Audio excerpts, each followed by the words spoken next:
Hello everyone, Cosmological here. Today I'm going to be doing something slightly different. Instead of responding to a video, I'm going to teach you about how to use what is inarguably the best argument for religion, Pascal's wager. So, let's go.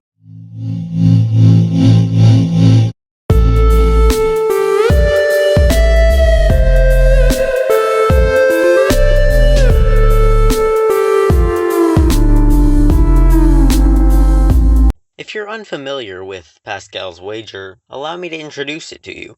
The argument was devised by Blaise Pascal, a 17th century French mathematician and physicist who also dabbled in philosophy for some reason. It goes something like this. If you believe in God and you're right, you go to heaven. If you don't believe in God and you're right, then you just die. If you believe in God and you're wrong, then you just die. But if you don't believe in God and you're wrong, oh boy, things are not looking good for you. So, by now, you can clearly see that this argument is brilliant, flawless, and airtight. Some people think it has problems, but they are wrong. I'll leave a playlist of videos that try and show some of these supposed issues with Pascal's wager in the description, but there's no need to watch them since I assure you Pascal's wager is perfect and irrefutable. Well, okay. There is one very small, minute issue with it, but I'll address that later. So, now that we've established what Pascal's wager is, and that it's such a great argument, here's the important part. How you use it. Let's say you're having a friendly debate with an atheist, and you intend to prove your position to them.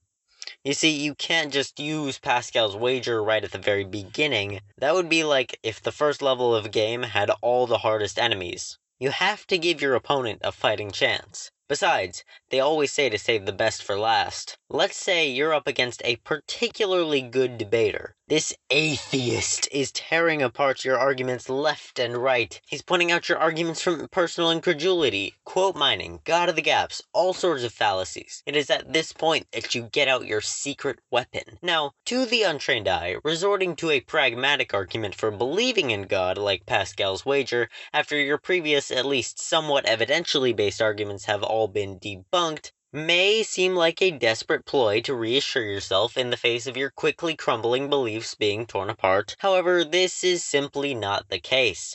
In fact, using Pascal's wager is your secret weapon. It reminds the atheist that no matter how much more honest, realistic, and scientifically accurate their beliefs are than yours, you still totally win the who gets the better afterlife game if you're right. And if they're right, then it's just a tie. Now, at this point, you may or may not have noticed the one teeny tiny flaw in Pascal's wager. This is the one little thing I was talking about earlier. You see, technically, Pascal's wager could be used by any religion that rewards and punishes you based on belief and or practice of said religion or lack thereof.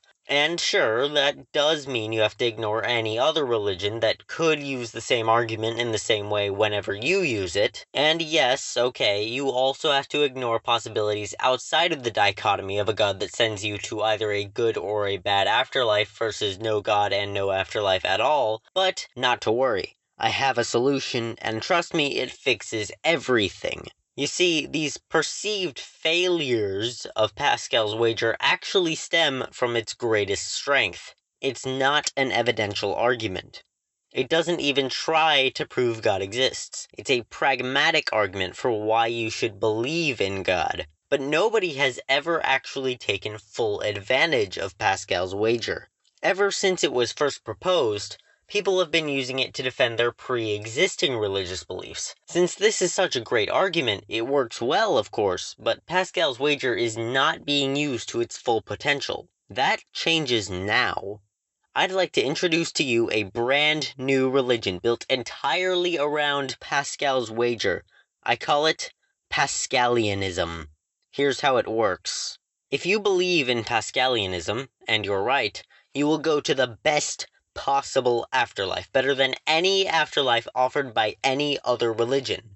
For convenience, we'll call this realm Oz, because I really like those books. If you don't believe in Pascalianism, and you're wrong, you will go to the worst possible afterlife. Much worse than any bad afterlife that's used to punish you for not believing in and or practicing any other religion. We'll call this place Heaven, because it's confusing and fun.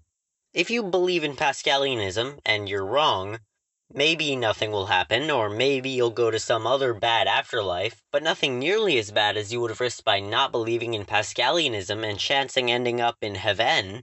If you don't believe in Pascalianism, then sure, maybe nothing will happen, and I guess you won't have to end up in Heaven, but you could still end up in some other bad afterlife, and any good afterlife you might land yourself in won't be nearly as good as Oz would have been. See, that's the best way to use Pascal's wager. Construct an unsupported religion around it rather than using it to defend a pre-existing unsupported religion.